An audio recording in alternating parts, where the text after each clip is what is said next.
Muraho murakoma amashyo gira amata n'abo kuyanywa ikaze ku mateka nyarwanda. Nanjye nkaba wigaba wa nkwakuzi menya amateka y'ukuntu bimikaga abami b'u Rwanda.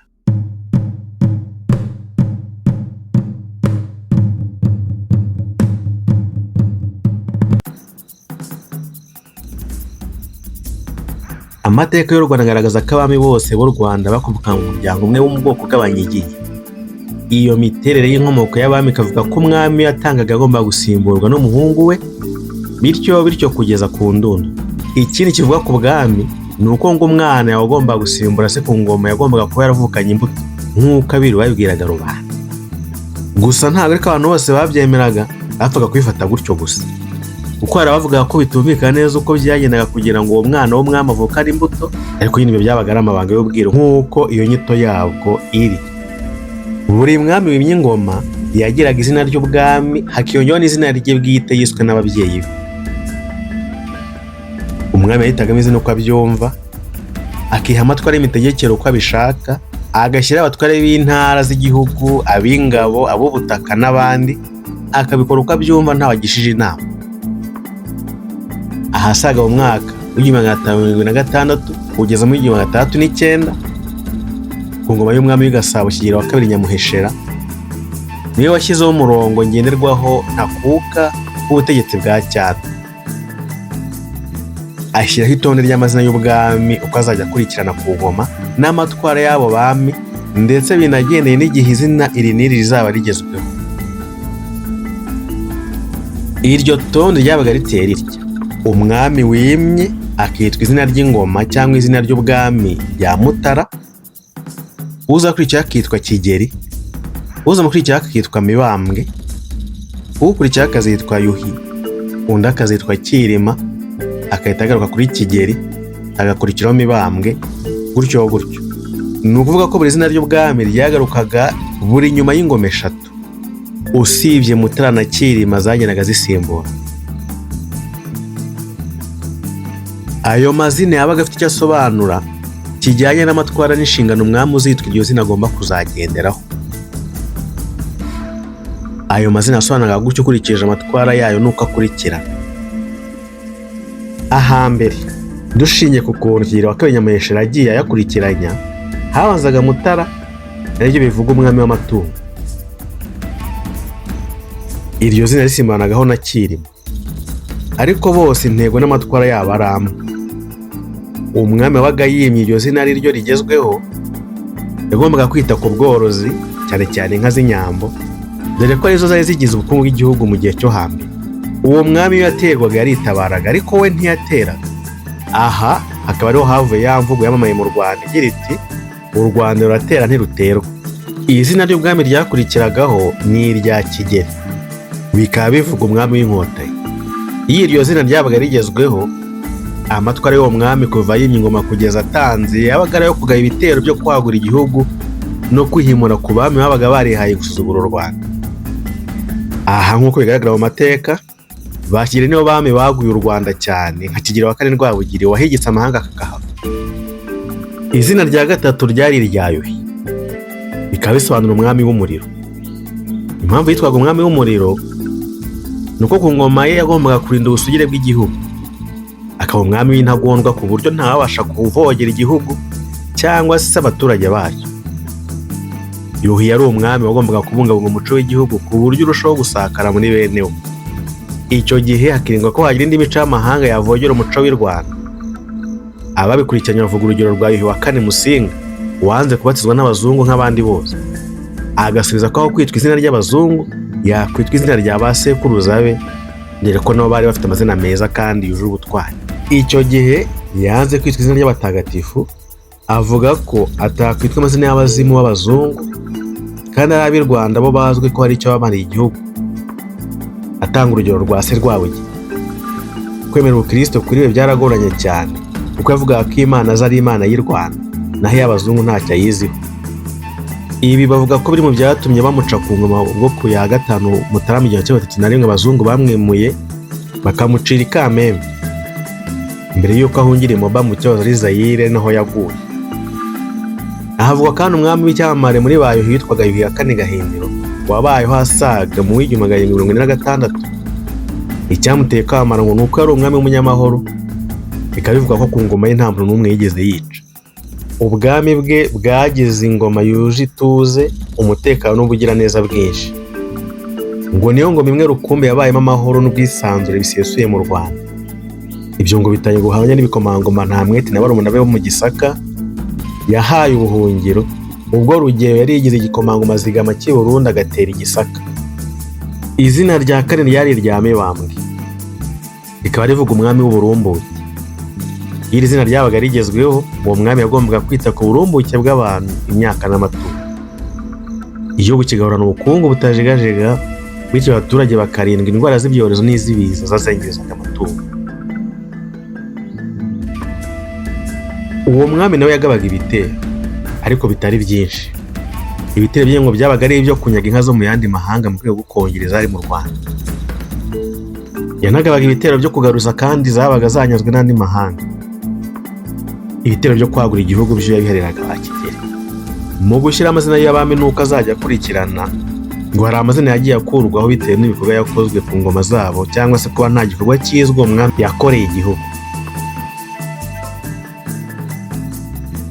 Uyu ruvugwa ni urwa Ruganzu Ndoli wakoze ibikorwa byinshi bikomeye, bakajya n'ibindi bamwitirira, ariko ngo nta mwana we n'umwe yabiraze, nta n'umwami n'umwe bamukurikiye wigeze akora nkawe, byatumye izina rye rikurwa mu mazina y'abami b'u Rwanda. Aho ngo niho bakurije kumwitira igicucu Ruganzu. Izina rya Ndahiro naryo ryakuwe mu mihango y'ubwiru bw'imitsi, ngo bitewe n'uko ku ngoma yariho mu mateka u Rwanda rwatewe n'amahanga by'akaborarugero, nko ku ngoma ya Ndahiro II Cyamatare, ubwo u Rwanda rwibasirwaga n'igitero cya Nsiburanyebunga, umwami w'Ubunyabungo wahereye ku mage u Rwanda rwari rurimo ibikomangoma byo kwa Yuhi Gahima byarimo kurwanira ingoma. Icyo gihe Nsiburanyebunga yanesheje Ndahiro Cyamatare, anyaga n'ingabe y'u Rwanda bitaga Rwoga. Iryo zina Ndahiro ryakuwe mu mazina y'ubwami kubera iryo shyano ry'urupfu rwatwakaje u Rwanda, rukanyagwa n'ingabe yarwo Rwoga, u Rwanda rukireza imyaka isaga 10 muri ako kangaratera. Icyo gihe ngo haciwe iteka ko nta mwami uzongera kwitwa izina ry'ubwami rya Ndahiro. Aha niho havuye umuhango wo mu bwiru witwa gukura Gicurasi. Ikindi umwami Kigeli II Nyamuheshera yakoze ni uko yashyizeho gahunda nyayo yigenga ubwiru, ashyiraho gahunda y'abiru b'imihango, ashyiraho n'imitwe y'abiru n'inshingano zabo.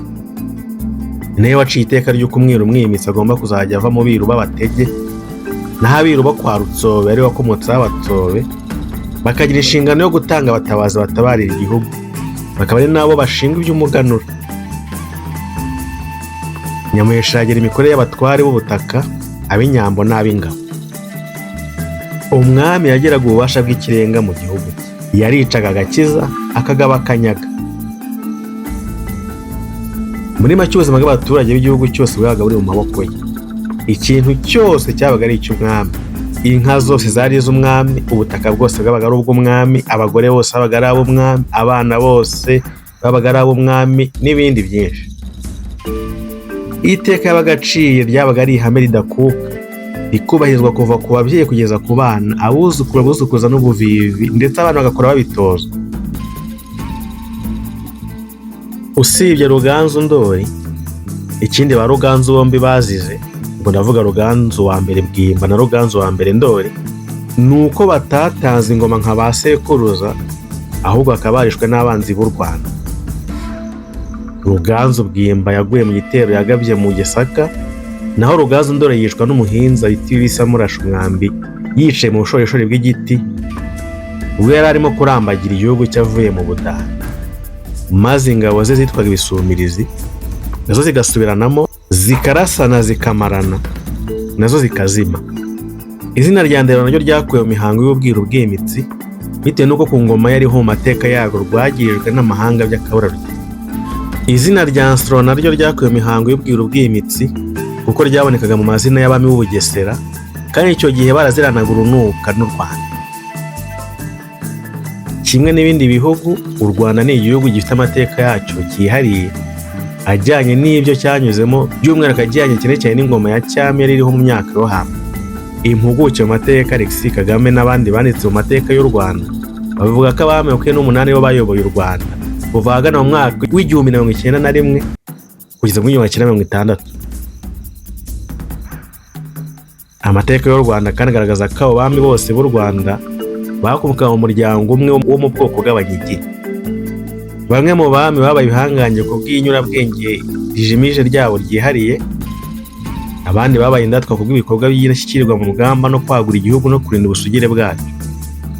Amateka y'u Rwanda kugira ngo ashyirwe mu nyandiko hakoreshwaga ihererekanyabumenyi bwafatwaga mu mutwe, dore ko Abanyarwanda bari abahanga mu kuvuga imivugo, ibyivugo, amahamba, ibisigo n'ibindi. Bakoreshaga ihererekanyabumenyi bafata mu mutwe. Bitewe n'uburyo bw'ishunguranyandiko butari buro muri ibyo bihe, amateka yagiye amenyekana cyane n'abagiye bahiga abandi cyane mu bikorwa by'indashyikirwa. Iyi akaba ariyo mpamvu nyamukuru usanga ibitabo bivuga ku mateka hari aho bidahuza. Alex Kagame n'abandi banditsi bakoze ubutore yagendewe ku bikorwa bikomeye byaranze ingoma ya buri mwami, igererane ry'igihe cye cyo kwima na bamwe mu bami bo mu bihugu byari bikikije u Rwanda, ibitero bikomeye byagabwe, inzara zateye, impinduka zidasanzwe mu buyobozi cyangwa mu mibereho ya rubanda n'ibindi. Mu nyandiko zakozwe kugeza none hagendewe ku byo abiru n'ibisonga by'abami bagaragaje, niho bari bakora itonde ry'uko abami b'u Rwanda bakurikiranye n'imyaka bimye ingoma, bahereye mu mwaka w'1991 kugeza mu mwaka w'1960. Bitewe n'uko impuguke mu mateka zakoze ubushakashatsi ku bantu banyuranye kugira ngo zishyire amateka y'u Rwanda mu nyandiko, hari henshi usanga badahuza nko ku myaka, ku bikorwa bimwe na bimwe uko byari ukugereranya. Reka niyo mpamvu bitazagutangaza nusanga urutonde mu gitabo kimwe, wajya mu kindi gitabo ugasanga hari aho rutandukanye n'urwo muri icyo gitabo kindi. Umuhango wo kwimika umwami wabaga ari umunsi w'ibirori bikomeye. Mu Rwanda ibyo birori byashoboraga kumara amezi 3.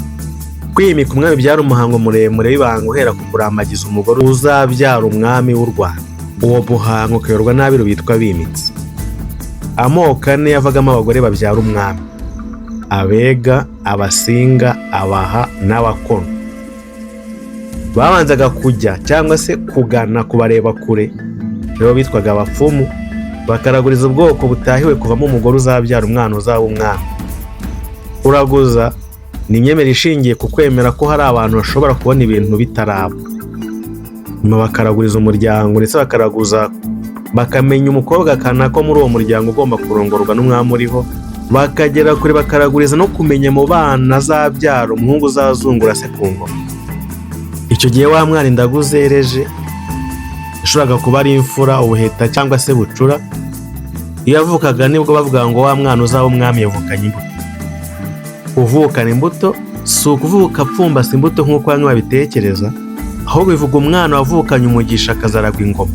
Iyo yamaraga kuvuka bamupfumatishaga zimwe mu mbuto nkuru z'u Rwanda arizo uburo, amasaka, inzuzi, isogi, nk'ikimenyetso kigaragaza ko yavukanye umugisha ko ari uzaragwa ubwami. Muri uwo muhango wose ihame ryari iry'uko umwami nta ruhare awugiramo. Ibyo bikaba ari kimwe mu itandukaniro ry'imika abami b'u Rwanda n'abandi mahanga. Umunsi nyirizina wo kwimika umwami mushya wabaga ari uw'ibirori bikomeye mu gihugu. Umuhango wayoborwaga n'umwiru mukuru, ariwe witwaga ko ari umwiru w'ijambo. Abiru ni abari bagize icyo twagereranya na guverinoma y'iki gihe. Icya mbere cyakorwaga n'uko babagaga imfizi y'inka ingana mu myaka n'uko uwo mwami ugiye kwimangana. Uruhu rwayo rugategurwa bakarumwambika, barwitaga umugangu, maze imihango yo kumwimika igatangira. Hari inyandiko n'ibirari by'amateka bivuga ko hari abami bimikirwaga Inkotsi na Bikara, ubu ni mu karere ka Musanze. Inyandiko zitandukanye z'amateka zivuga ko abatware bose b'imisozi babaga batumiwe, imiryango y'umwami, inshuti na rubanda rusanzwe rw'aho umuhango wabereye. Hari abandi bashakashatsi bavuga ko kwimika umwami byaberaga ku ngoro ye bitewe n'aho atuye. Abandi bakavuga ko hari imihango yo kwimika abami benshi b'u Rwanda yaberaga ku ishyamba rya Nkotsi na Bikara. Aha hari iriba rifite amateka maremare. Abanditsi bavuga ko umwami wimye yamazaga kurikarabamo, aho kandi akaherwa n'indi mitsinda ajyana ku ngoro ye. Umusizi akaba n'umwanditsi Sanzabera avuga ko imihango y'iki gihe yo kwimika nk'abasenyeri, abapasitoro, uburyo ijya gusa niyo kwimika umwami, gitandukana n'imvugo z'ibyo babaturiraho n'ibyo bazamarira igihugu. Avuga ko umwiru w'ijambo mu magambo yabwiraga umwami mu kumwimika yagiraga ati: ntabwo uje kugwiza abanzi b'u Rwanda, uje kugwiza abarukunda. Ntabwo uje kugwiza ibihuru n'inyamaswa, uje kugwiza inka n'abana mu gihugu. Umwiru w'ijambo agakomeza agira ati: uri umwami, agasinda nturi umutwa, nturi umuhutu, nturi umututsi, uri umwana w'Imana wavukanye imbuto. Iyo ibyo byarangiraga, umwami wimye bamwambikaga igisingo mu mutwe, aricyo bitaga ikamba ry'umwami. Barangiza bakamuha inyonga. Iyo ni urwunge rw'ibimenyetso biranga ubwami. Bikaba bitatu: ingoma ngabe, u Rwanda rwagize Rwoga na Karinga. Izi ngoma zabaga ari ikirango gikuru cy'igihugu. Nanone agahabwa inyundo yitwaga Nyarushara, bivuze ko yacuze abami igahanga u Rwanda. Nanone agahabwa ifumba y'umuriro, isobanura umuriro wa Gihanga, nawo usobanura ubumwe bw'abaturage, ubusugire bw'igihugu n'uburame bw'umwami, bagaragaza ko uwo muriro uzimye n'u Rwanda rwazimye. Nyuma bakamuhereza Nyamiringa, iyo ni urusengo, igicurangisho cy'umuziki bise Nyamiringa, gisobanuye icyizere cy'ahazaza, amahoro, ibitaramo no kohera amahano. Ibi bikoresho byose byakoreshwaga muri uyu muhango byabikwaga ahitwa kwa Gihanga Kayenzi, uri mu murenge wa Cyeza mu karere ka Muhanga. Aha ngo hari inzu ya Gihanga n'iya Cyilima. Ibyo bikoresho byose ntabwo baramvuraga ibishya, ahubwo byahoragaho. Umuhango wo kwimika nyirizina urangiye, hakurikiragaho gusangira no gutarama mu byishimo ko igihugu cyabonye umwami. Ibirori byo kwishimira umwami mu gihugu byizihizwaga mu birori by'ubwoko butatu. Icyiciro cya mbere, igitaramo nyizihizangoma cyo ku rwego rw'igihugu, ari nacyo cyaberagamo uyu muhango wo kwimika umwami. Icyiciro cya kabiri, igitaramo cy'umuryango, aho umukuru w'umuryango amenyeshaga abawugize ko igihugu cyabonye umwami, maze umuryango ugatarama. Igitaramo cy'uburere mboneragihugu cyahuzaga imisozi, aho umutware w'imisozi yakoranyaga abayituye ngo bishime batarame kuko igihugu cyabonye umwami. Kuva hejuru mu bakomeye kugera ku muturage wo hasi, bose bagerwagaho n'ibyo birori by'uko umwami yimye. Ibi birori byashoboraga kumara amezi 3 abantu bagitarama. Umwami yashoboraga kwimika undi akiriho. Abami bimikwaga mu buryo butandukanye bitewe n'izina rya base. Abami bitwa ba Kigeli na Mibambwe bari abami b'intambara bafite mu nshingano kwagura igihugu, bityo bakaba bashoboraga gutanga mu buryo butunguranye, igihugu kigahita kijya mu kaga ko kubura umugenga.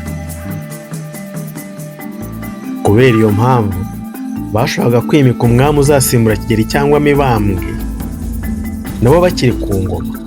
Urugero nka Rwabugiri yimitse umuhungu we Rutarindwa mu mwaka w'1845, Rwabugiri atanga mu mwaka w'1895. Urumva ko batwaye igihugu imyaka 10 yose. Naho abami bitwaga ba Mutara na Cyilima bari abami b'inka, bo batabarizaga umwami ari uko bamaze gutangazwa nk'abazamuzungura. Gutabariza umwami ni ugushyingura umwami. Rutarindwa yaje kurwanwa na bene se ndetse arapfa mu ntambara y'imbere mu gihugu izwi cyane yo kumaranira ubutegetsi yabereye ku Rucunshu, ubu ni mu karere ka Muhanga. Ku rubuga rwacu uzakurikirane n'iby'iyo ntambara yabereye ku Rucunshu.